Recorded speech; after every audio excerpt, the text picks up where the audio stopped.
மதுரை மாவட்டம் மதுரை கிழக்கு தொகுதிக்குட்பட்ட காசேரி கிராமத்தில் பொதுமக்களுக்கு உப்பு நீர், நல்ல நீர் என தனித்தனி குழாய்கள் மூலம் தண்ணீர் விநியோகம் செய்யப்பட்டு வருகிறது.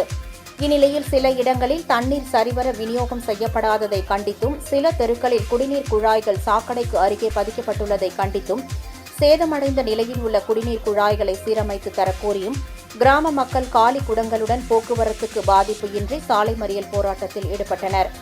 தகவல் அறிந்து சம்பவ இடத்திற்கு வந்த போலீசார் மற்றும் உள்ளாட்சி அதிகாரிகள் கிராம மக்களுடன் பேச்சுவார்த்தை நடத்தி கோரிக்கைகள் நிறைவேற்றப்படும் என்று உறுதி அளித்தனர்.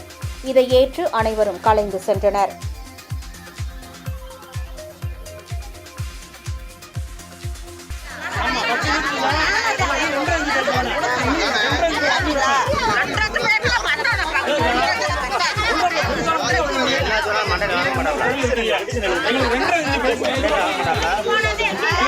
பஞ்சாப்ல ஆளாக்க